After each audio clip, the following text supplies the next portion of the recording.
started. So let's just recap a little bit of what we were doing last lecture.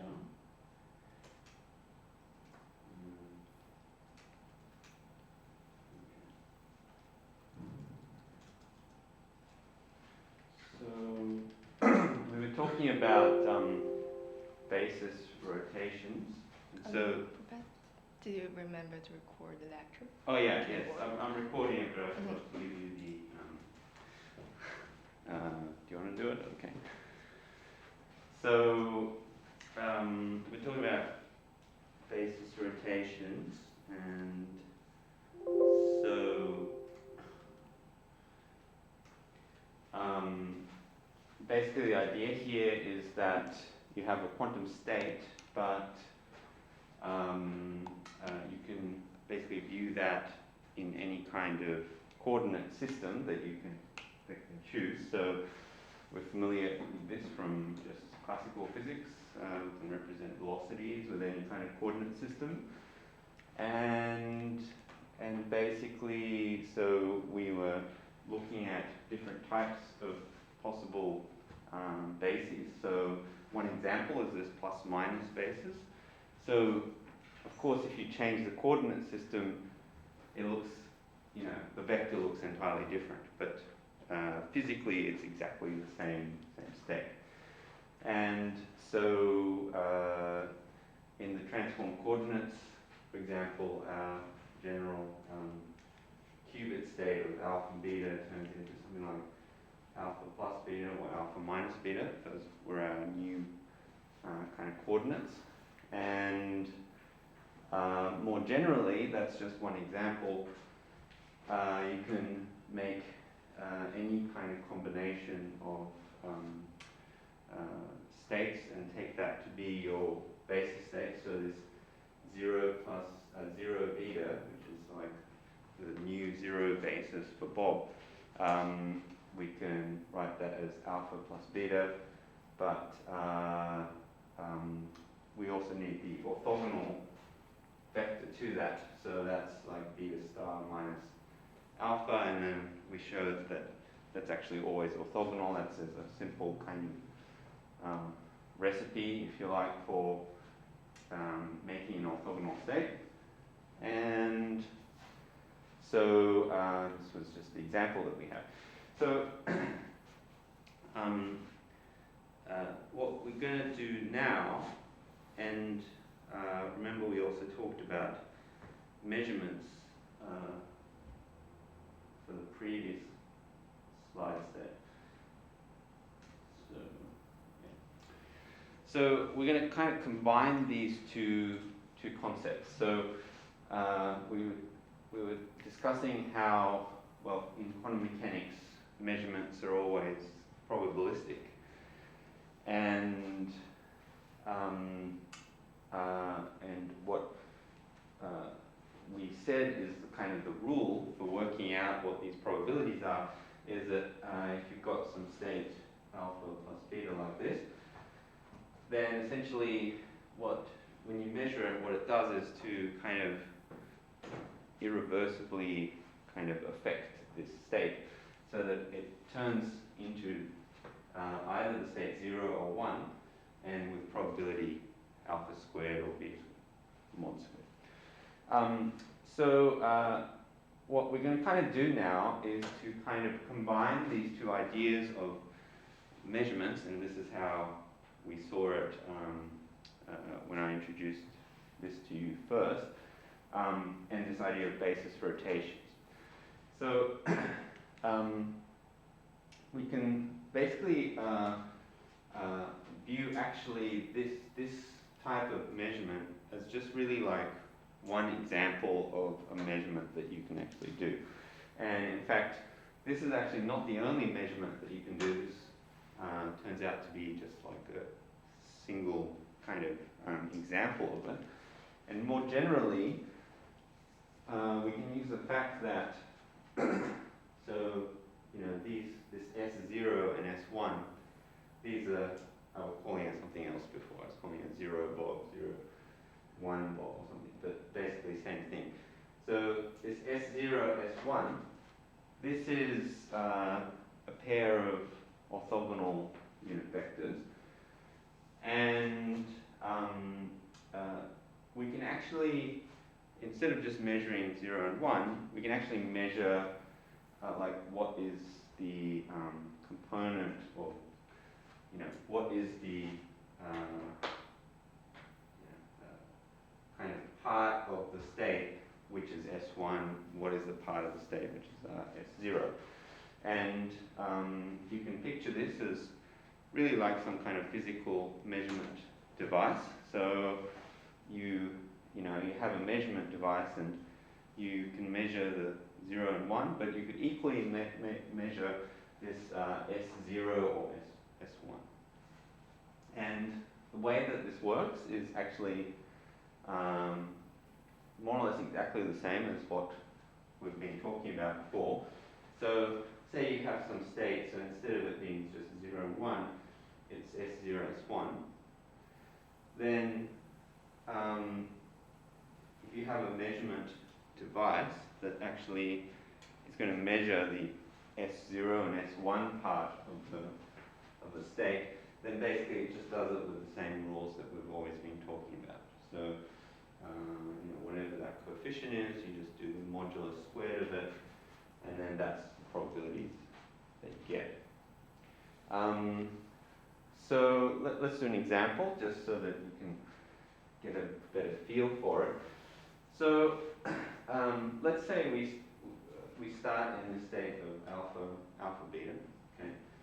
And previously we were just doing measurements like of 0 and 1, so the probabilities were alpha squared and beta squared. But now let's do measurement in a different basis. So let's do it in the basis of plus minus, okay? So, I'm not telling you how you actually do that particular measurement. Maybe I'll leave it for later, until later in the course to tell you.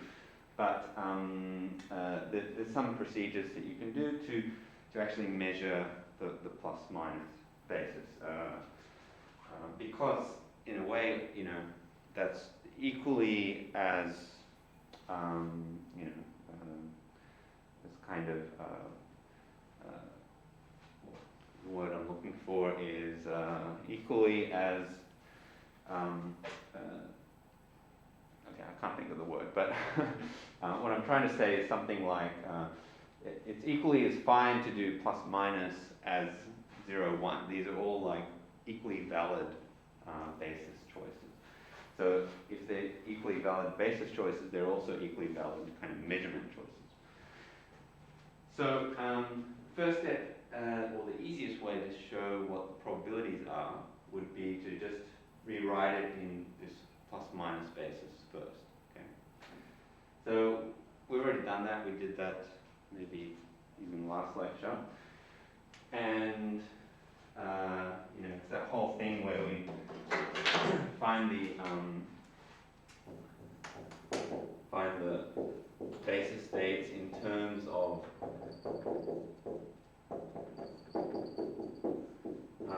the new basis states. So we worked out something like that.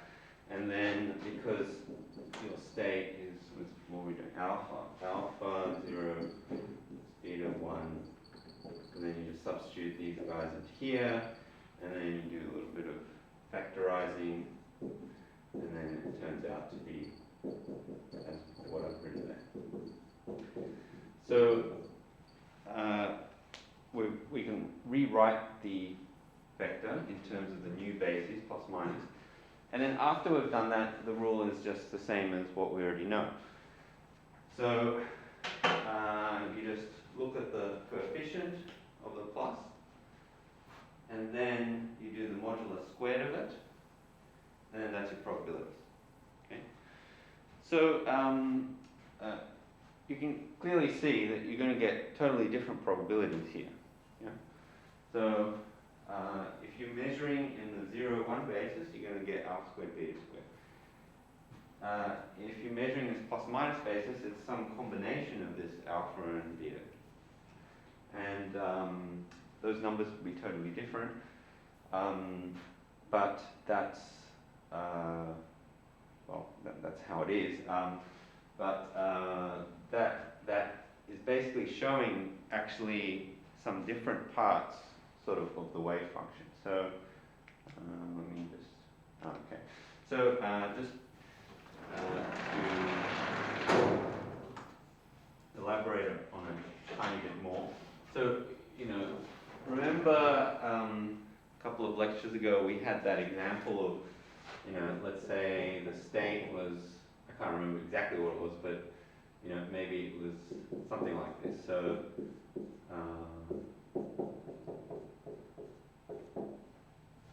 something like this, right? And we were saying something like, okay, so if we measure this guy, then we'll get probability half in the 0, and we'll get probability a half in the 1 state.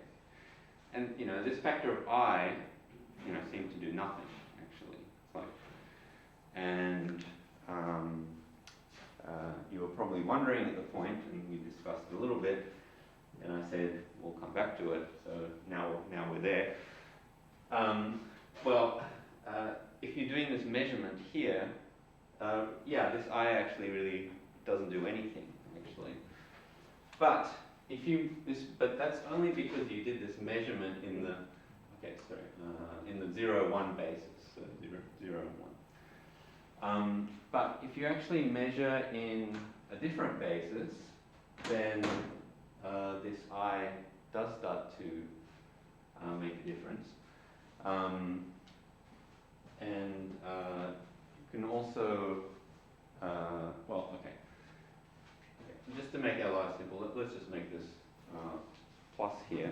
I can also handle the I here, but actually then I have to introduce a new measurement, so it's a little bit inconvenient. Okay, so in this case, if you're doing, say you're doing a plus measurement, probability of this one, and I've got written there, is going to be alpha plus beta, so these two coefficients, so 1 over root 2 plus 1 over root 2 divided by 2 squared. So that is going to be,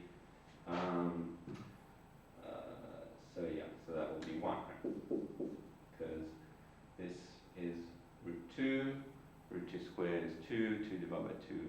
Yeah. And if you do a measurement of minus, then it has to be, according to what I've got there,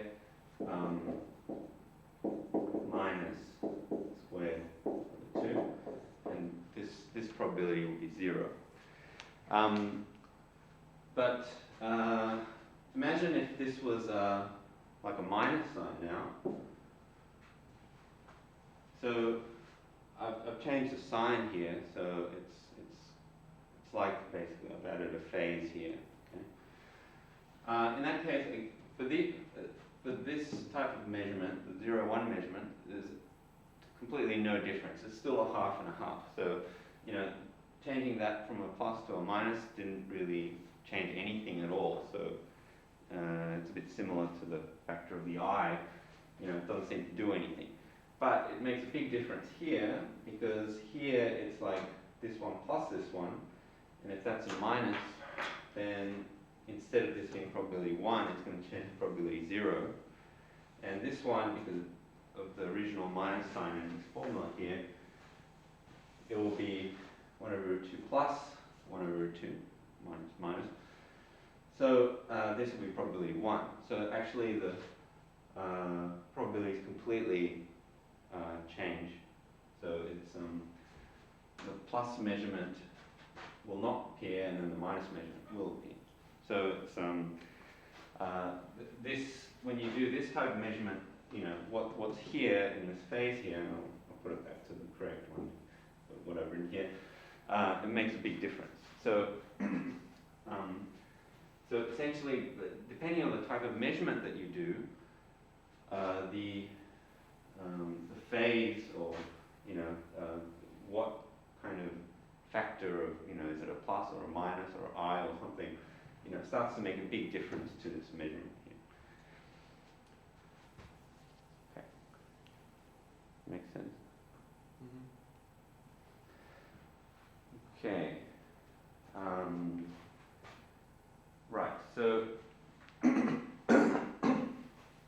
so let's go back to this measurement operator stuff, because so this was just, actually maybe I would say this is actually the easiest way to do it for this particular example, because okay, you've got your state, you rewrite it in this basis, and then you just look at this and do modulo square, so that, kind of easy enough.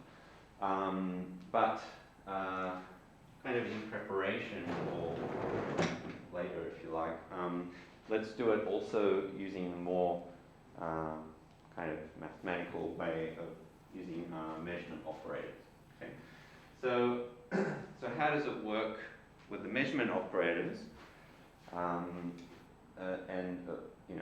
It wouldn't be a very good theory if somehow it's started to break down because I've chosen a different measurement. So of course, whatever I told you before also works here as well. So the only thing that you have to change are these n's. Okay, so before this m1 m0 m1, this was, we took that as being, that was 0 0 1 1, because that's the 0 state and the 1 state. These are the measurements that you were doing. So that was the previous measurement. So in this case, basically now what changes is, let's call it m plus. So the measurement operator is going to be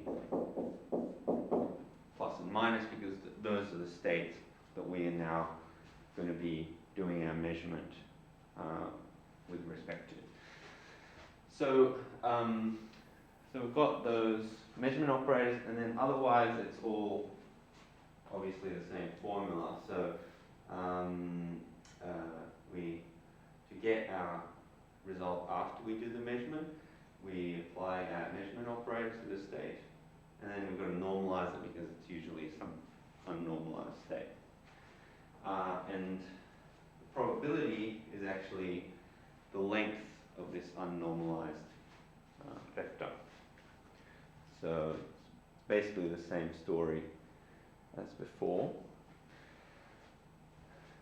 So, okay, so let's now try and calculate kind of what we did over here, but now let's use the measurement operator kind of technique. So we're doing the same calculation as whatever I did up there, maybe specifically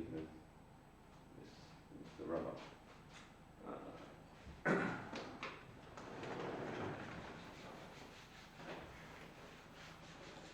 So we're doing the same calculation as this one in the blue.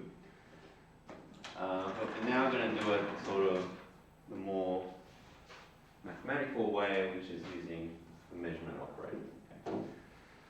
Okay, so let's first work out, so I called it m0, m plus, okay. So like I said m plus here, but it's m0. Okay, fine, we'll be consistent. So we're still going to call this one m0 and m1, okay, to match it up with the slide. Okay, so let's apply our measurement operator to the state. Okay, so we're going to do m0 times the state. This is sort of always the first step in calculating the probabilities and stuff. So you could do this, of course, with the matrices and stuff, but I'm going to stick to using the kind of the bracket kind of way of working out, so you can see sort of how that works. So m0 is defined as this thing, so 0 plus this. And what I do is just put in the definition of the state here. So it's alpha plus beta state, okay? And we've got the conjugate vector and the vectors here. these ones basically combine to form the inner product. So it's alpha plus inner product with 0, and beta plus inner product with 1. Okay? And these are just numbers, right? Well, I know they're numbers, but okay, so but what are the numbers? So we have to work out what the actual numbers are. So let's do that. So let's work out what this inner product is. So plus overlap with 0. So basically, I can just put in the definition of this plus, which was 1 over root 2, and we've got a conjugate vector here, so we've got to point all our kets to the left. And that's just that one there. And then we just multiply out this kind of inner product. Okay, 0, 0, 1 overlap with 0. And once we've got to this point, we just use our orthogonality properties. Okay, so 0, 0 is? It's 1. Yeah, just 1. Okay, and 1, 0? 0. 0. Okay, so this one is 1 over root 2. Okay. So just maybe to get your bearings, because maybe you could follow the algebra, but not confident in what it actually, what you're actually doing. So remember that vector plus state actually is 1 over root 2, 1, 1. And of course, vector 0 state is 1, 0. So basically what we're doing here is nothing other than this guy. So we have the conjugate vector 1, 0 to the matrix multiplication. That's basically what we're actually doing, but doing it in a slightly different formalism. Okay, let's also work out plus and 1, because that's the other thing that I need. Sorry, I didn't write that right. Okay, plus and 1 inner product. So this one is going to be very similar.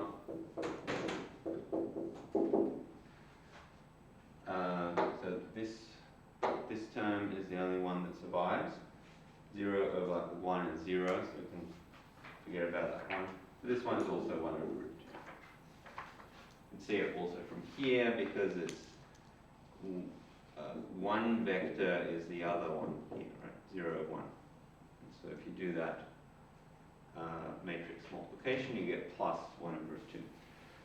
Okay, so now we're ready to simplify this expression here. So we've got the actual numbers for it, 1 over root 2, 1 over root 2. And so, well, okay, so I'll put that in to here, and these are both 1 over root 2. So the state is alpha plus beta over root 2. Okay, sorry, the answer turned out to be in the middle of all this stuff. So that's the answer there. So that's the that's what happens when you apply m0 to the state. You get that vector there, and so yeah, okay, so there it is. And to get the probabilities, you just take the the inner product of that with itself. So we have the conjugate vector plus. So that's the bra psi n 0 prime. It's basically just the conjugate of the vector in the red here. And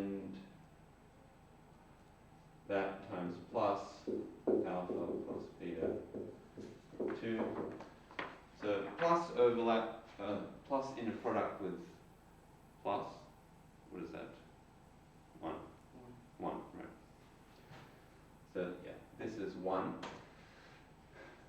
we can just double check that point because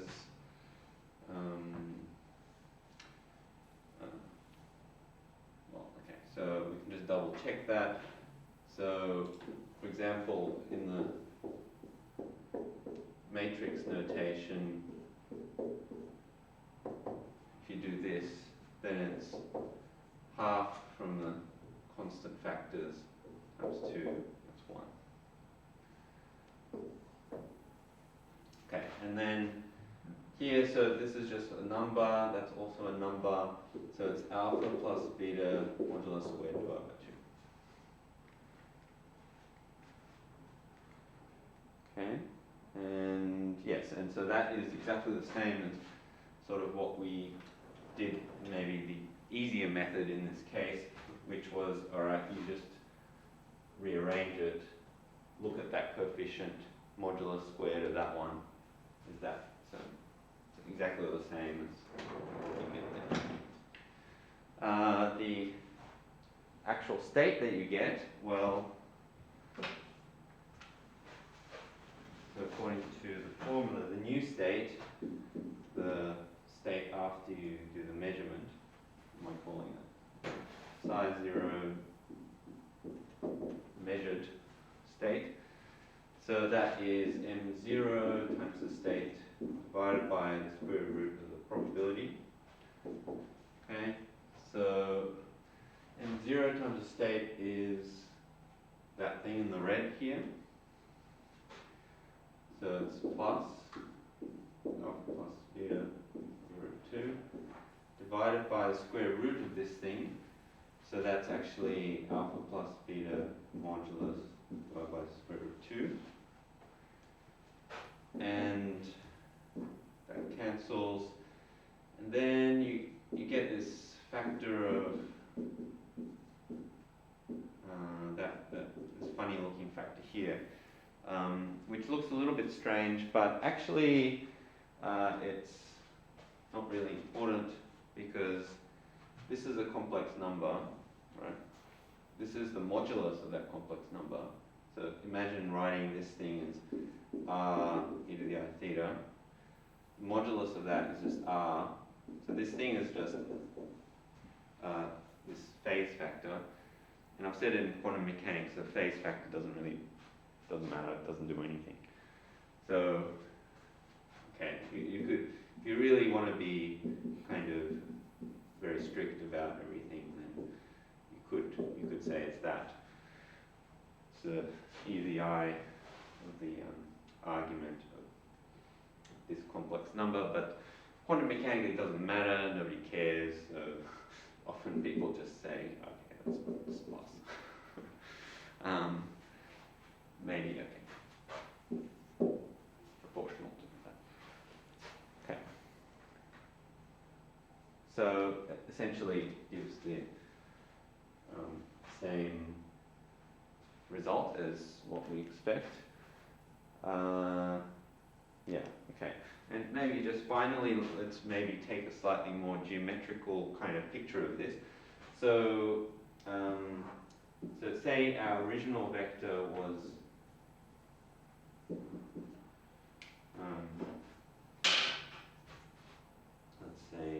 let's say the original vector was like this. And basically what we're doing here is that I think I explained, maybe it was last lecture, that when you do a measurement, essentially what you're doing is you're sort of kind of projecting this vector onto these two axes, right? So when you project it, so you kind of collapse it down into the components along each of these axes. So you can easily see that for this particular vector, the component along 1 is much longer than 0. So basically, because that length is much longer, the probability is going to be higher of that when you do the measurement. So basically what we're doing here, say in this plus minus example, is that so we are looking at a different kind of coordinate system.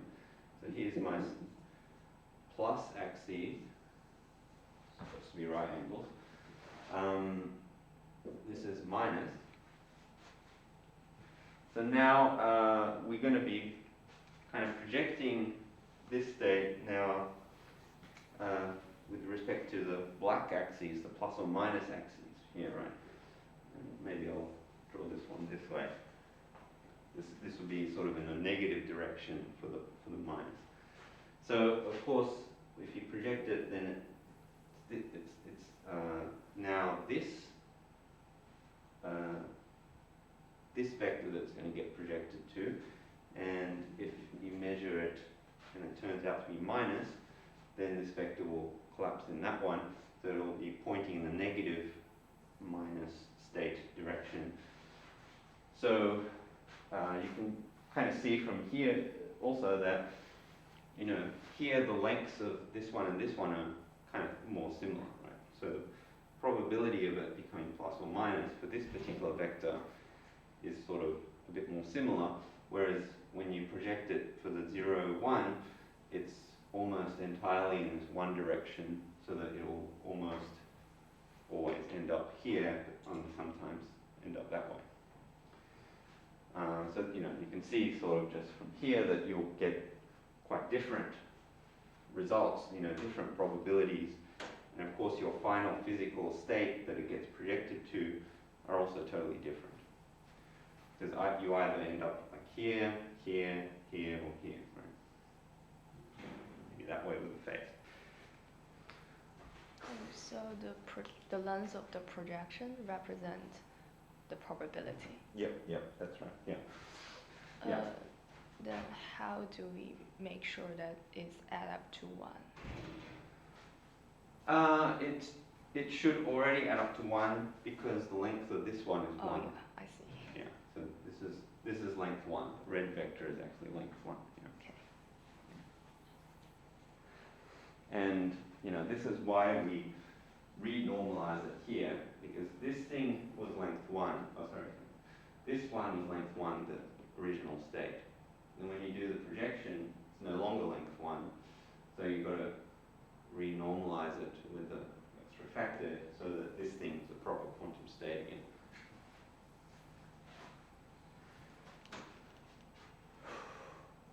Okay. So that's kind of the basic idea of this measurements in different states. Now let's look at sort of some consequences, if you like. So suppose we've got kind of a machine like this, and this is kind of my thought machine for forming measurements. So here we've got this tube here is just where your quantum states go in. This meter is something that does the measurements, and then it says, oh, 0 or 1, or something like that. So I've drawn it as a meter, but actually the output for whatever we're doing here are always just like 2 values. So it's always either 0 or 1. And I've got a knob here that I can change so that I can change what basis I'm going to be measuring in. So the first type of measurement that we encountered was just measuring the 0, 1 basis, but we've discussed that actually we can do measurements plus minus basis or even any other basis. So here's my knob that I can sort of change to adjust what basis I'm going to do my measurements in. Okay, so I've got my measurement device, something like that, and suppose these are my kind of quantum states. I've got a whole stream of them coming in, and this measurement device is something that's going to, each time a particle or one of these things come in, does a measurement. Okay. So I can suppose I send in a stream of either 0 or 1 states like this, and I've kind of written them as sort of counters because this is actually kind of a classical example, because if you have 0 and 1, that's exactly what we talked about is the same as the classical case, right? So there's no superpositions, there's 0 or 1, so that's why I've drawn them kind of as counters, like, in particular games that you have. Just flip it over and it's a different color. So, in this kind of situation, even though, we could do all our fancy quantum mechanics and got our measurement operators and stuff, actually everything is the same as the classical case, right? So everything reduces to exactly what we're kind of familiar with, because we've got these zeros and ones, and if they're only ever in 0 or 1, then when I do my measurement, I can distinguish them 100% probability that it's 0 or 1. It's kind of an ideal measurement. But we don't have to worry about that whole thing where, because it's in a superposition, it comes out with probability alpha squared and beta squared. Because in this particular case, it's either 0 or 1.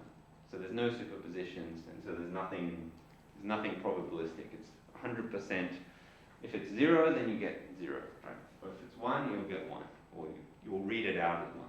This machine will read it out as 1. Okay, so that's a kind of a classical limit of what we've been talking about. Now, okay, so how about let's have a more quantum kind of case, right? So, all right, so we're going to replace our counters with maybe some kind of atoms, right? Because counters, pretty hard to get them in a superposition. So I've got a bunch of atoms this time, and I'm going to put them in the superposition state, because we're trying to do a more quantum example. So let's put them in this plus or minus case, right? A bit like what we had here. So the plus or minus states, it's the superposition with the plus phase or superposition with the minus phase. And, I've got some machine to prepare that out on the left there. And,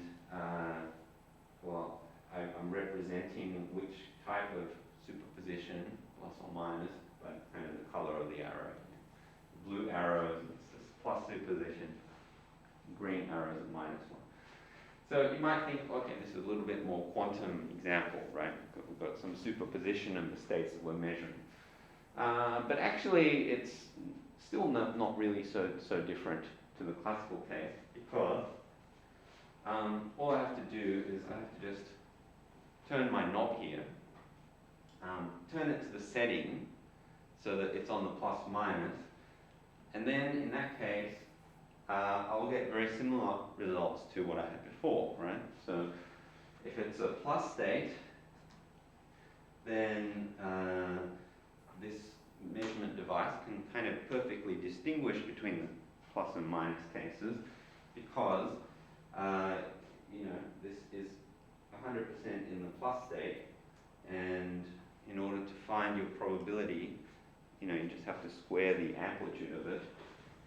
The amplitude of this is 1, so with probability 1, you're going to get this plus state. Another way to write the same thing, which I've got there on the slide, is that if I've got my plus projection operator, and I apply that on my plus state, then I'll get plus, because that product of plus and plus is 1. And then the probability is 1. Okay? So of course this is only because I did my setting here correctly. If I didn't do my setting correctly, then I would still get some kind of probabilistic thing. So just to totally clear, so here's my measurement thing, and so my setting.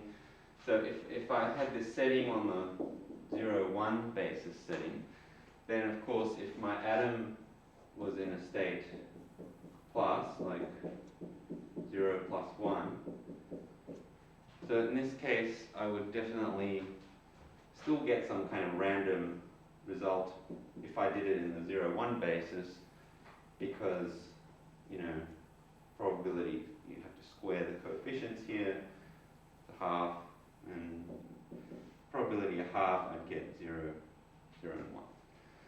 So,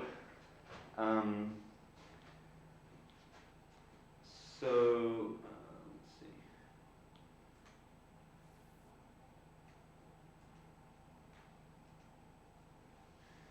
Yeah, but if I'm doing it in the plus minus basis, then I have something very similar to the classical case, because I can tell the difference between these two states perfectly.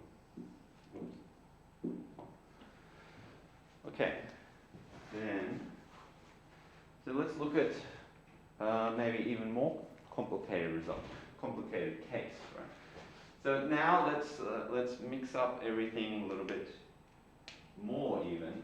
So suppose I've got like ones, zeros, pluses and minuses, and they're all going to my measurement machine.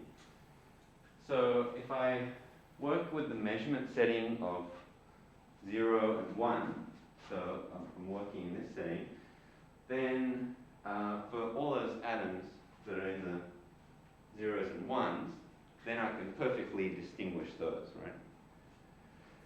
But then that doesn't work for the plus minus ones, because the plus minus states are, you know, it's kind of the wrong setting for those, right?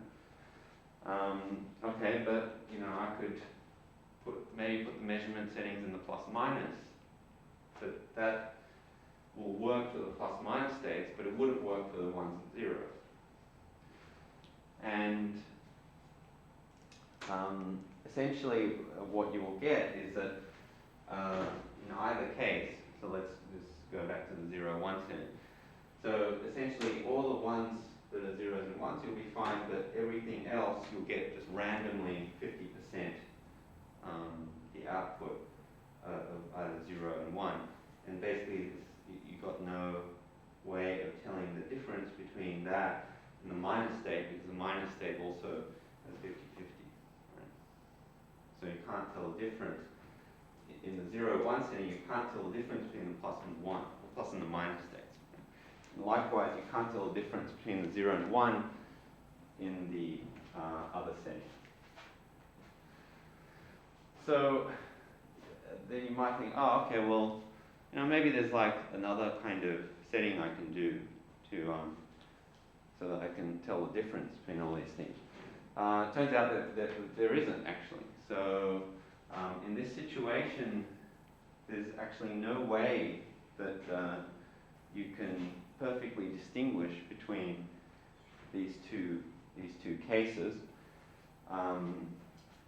because you've got sort of all these different states of, you know, 0, 1, plus or minus, and there's kind of no settings that you can definitely, you know, distinguish between these 4 different states.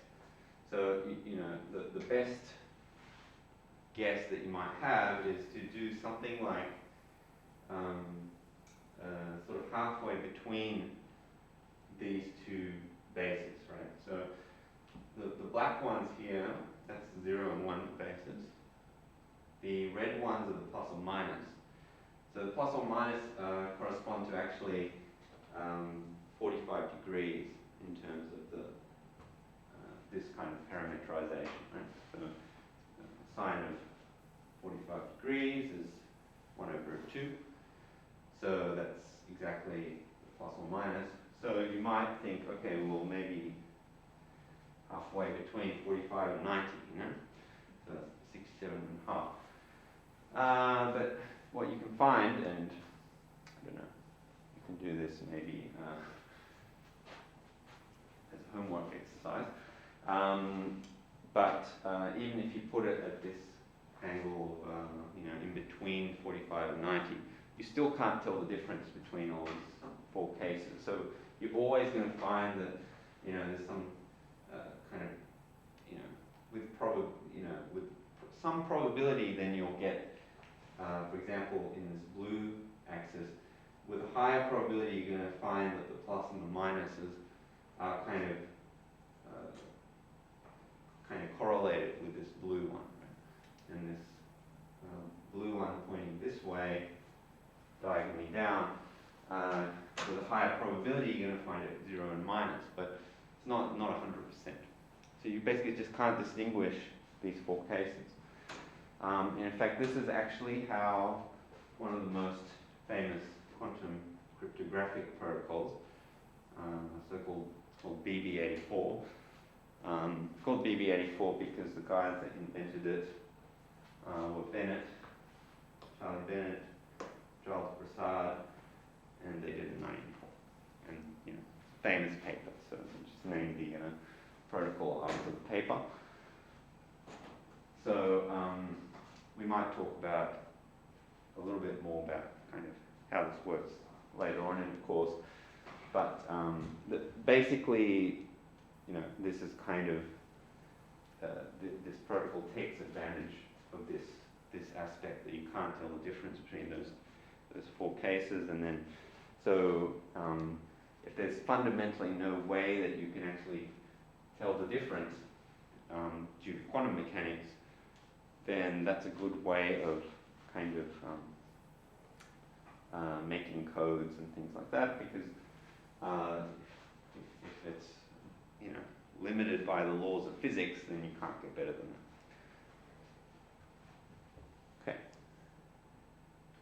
Any questions?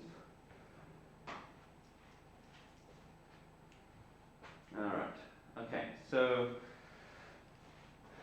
let's also talk about kind of another related sort of topic, which is it's called quantum tomography.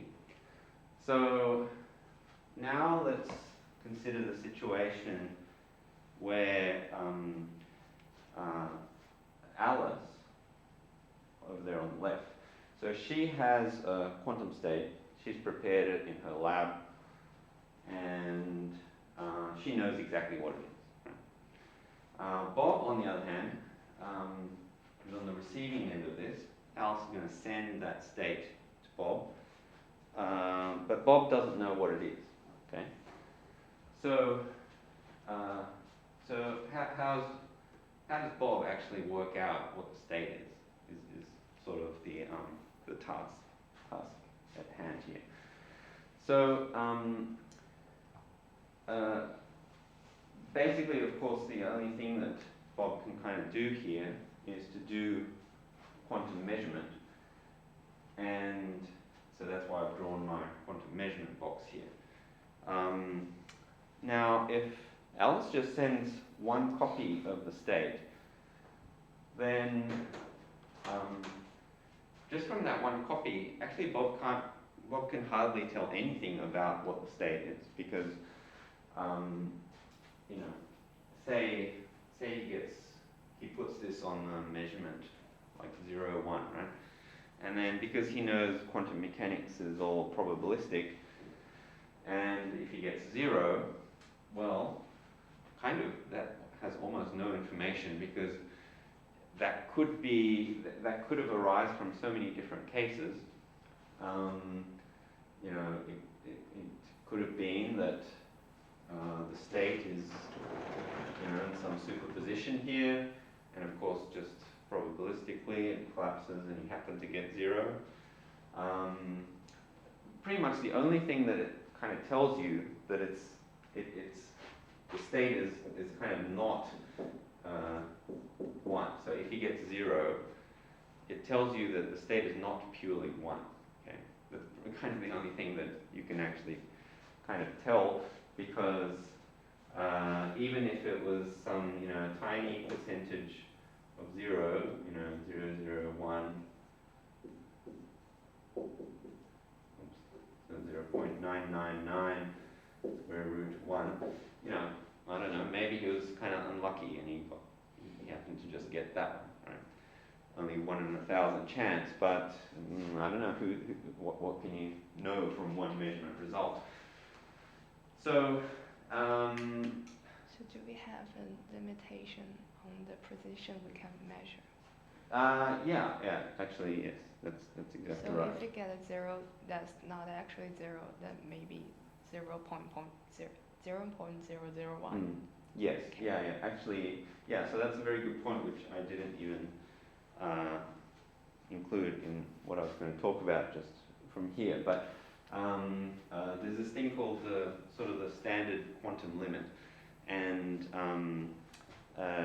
basically it says that well, for the usual kind of states, you can only kind of know the precision of something, and it scales usually with like 1 over square root of the number of particles that you have. So there's a kind of a limit to how well you kind of measure or estimate things. Okay, so basically you have to have like more than one copy of the state. So this is like kind of impossible for Bob to work out what the actual state is without Alice sending lots of different copies. So what really the situation has to be is something more like this, where Alice is sending many copies of the same state, and then now Bob has a bit more of a chance of working out what the actual state is. So this is kind of a very simple way of doing it. I think there's more sophisticated ways, but I think just for the purpose of what we're doing here, I think this is kind of enough. But this will be one way of Bob working out what the state is. So first step, Bob sets his measuring device to be in the 0, 1 basis setting. Okay, and how did I write it before? So, right. Okay. So for this one, I use this parameterization cosine theta over 2, and this one. Maybe I'll just write that here.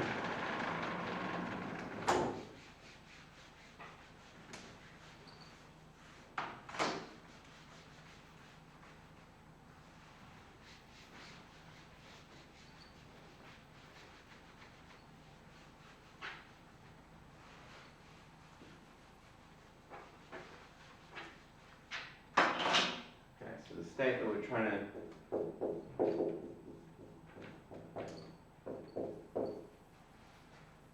estimate, or so this is the thing that Alice is sending, and so if we're doing a 0, 1 basis. So in the case that Alice gets 0, probability of that case is cosine squared theta over 2. Probability of getting 1 is sine squared theta over 2, because these complex factors disappear. So clearly that's enough to get this angle theta, and all you have to do is essentially well, you could just about get it from here, but we might as well use this outcome as well. So P1 minus P0 is cosine squared minus sine squared, so we can immediately see that that's cosine theta, and so if you invert that, then you can get your angle theta. Okay, so now we've got the theta part, so how do we get the phi part of this wave function? Well, so you have to do a different basis measurement, right? So this is a bit like what we were talking about before. So unless you do a different basis measurement, you never see this phase here. So it'd be plus, minus, I, wouldn't matter. You would never see it. So what we could do is this time measure in the plus minus basis.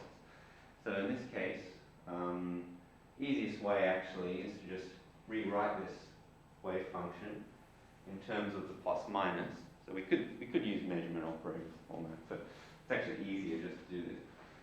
So in the plus minus basis, it looks like alpha plus beta over root 2, alpha minus beta over root 2. So just use that formula and put this one, so this is alpha, that's beta, and put that into here. So it's going to be cosine beta over 2, blah blah blah, so forth. And probabilities are just those norm squares. And with a little bit of algebra, and don't forget to make sure you get your complex conjugations right and so forth, then you get something like half plus cosine phi sine phi, and p minus the other measurement, then you'll get that with a minus sign here. So if you take the difference of those two, then it'll be cosine phi sine phi. We've already worked out what phi is from our first measurement, and then you just rearrange it, and you can get phi. Just basically, it has to be a two-step process because in the first measurement we don't have access to this phi. In fact, that's actually kind of convenient because otherwise we just solve the two variables. But you could easily do that too. Okay, so like I said, there's more kind of sophisticated ways of doing this, but it's just sort of gets the message across. It turns out this only kind of works for so-called pure states. I don't think we're going to do so much about mixed states in this course so much because, well, it's limited time and there's more interesting things.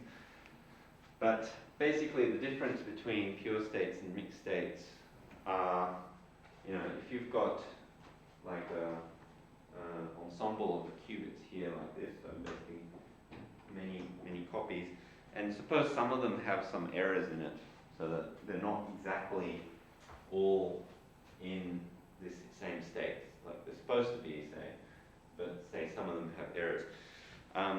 And say these errors occur kind of randomly, then there's a kind of a way of kind of handling that. And what it kind of involves, and if you're interested, I'd be happy to tell you maybe after class or something, but basically the way it works is that this wave function already has some kind of notion of probability in it, right? And what we're trying to do with mixed states is add another layer of kind of probability into it. So we've got like sort of the quantum probabilities, but we've also got kind of classical probabilities. And in order for those to not sort of all get mixed up with each other, so that you sort of kind of mess up sort of everything, you need to actually, instead of using vectors, you need to actually use kind of matrices to represent it. And so you end up basically using things called density matrices, which are, well, a simple example would be something like this. So the state outer product with itself would be a simple example of this density matrix. Okay, but okay, let's not talk about that because it's, I think maybe it's, well, like I said, there's more interesting things to do. So the procedure which I showed you is basically fine so long that you use pure states. And you might be wondering, what's this name, tomography? I don't know if you've heard of tomography from things like, things like CT scans. So you know what? So CT stands for computerized tomography, and what that basically means is that when you go into one of these machines, which I'm sure you've sort of seen, and then you get like this 3D image of your brain and stuff like that, right? And basically the way that works is that it's basically like a 3D X-ray, right? So X-rays are just coming from one direction. Now if you send X-rays from all different directions, and then kind of take all the images together and then feed it into a computer, then you can get kind of a 3D model of your brain. So you obviously have to do this from all these different directions because, of course, the 3D you need to have all the different perspectives. So this is kind of very similar in a way, right? So one measurement doesn't give you all the information, right? It's a bit like, actually quite a lot like, but this is sort of a more literal 3D example, this CT scan. You need to do measurements along different axes in order to access all the different information. So this is why it's called kind of quantum tomography, because when you do the measurements, it's along all different axes, and then you can reconstruct the full wave function. So this was just a 2-qubit example. This kind of thing follows for any dimensional state. So essentially you need to do as many measurements as the number of parameters in the wave function. Okay. Let's see. Oh, no. Okay, so let's do a quick quiz just to finish up. So, say Alice prepares 2,000 copies of a particular quantum state here and sends it to Bob, and he's going to do tomography on it. Then, so he's going to do the procedure that I just showed you before. So Bob first measures in the 0-1 basis with the first 1,000 copies and gets 352 counts in the state 0 and the remaining 1. And then plus minus basis, then this time he gets 853 counts plus and the rest in minus. From this information, can you work out what Alice's state is? What's plus and minuses basis again? So plus minus basis. Alpha plus beta. Yeah. So the plus minus basis is just this. Whoops. 0 plus 1 is 0 minus 1.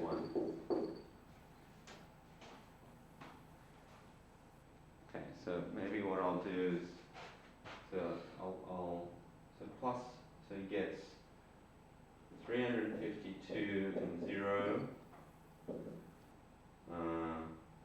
the 1,000 minus 352 in 1, 853 in plus, and 1,000 minus 853 in minus. That's basically what we've got. And maybe you might like to look at this slide.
got something?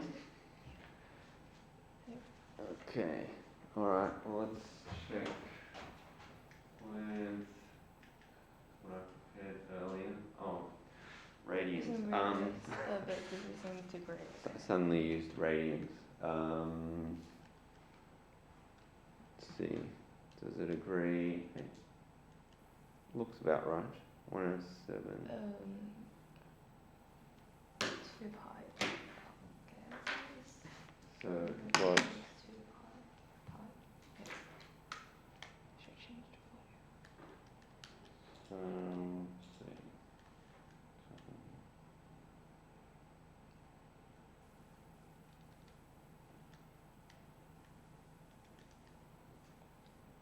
Yeah, I think it's great.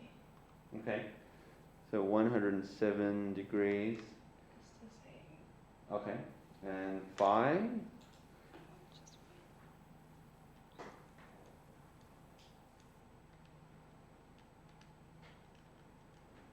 Just Phi does not work. 0. 0.74. Yep. Okay.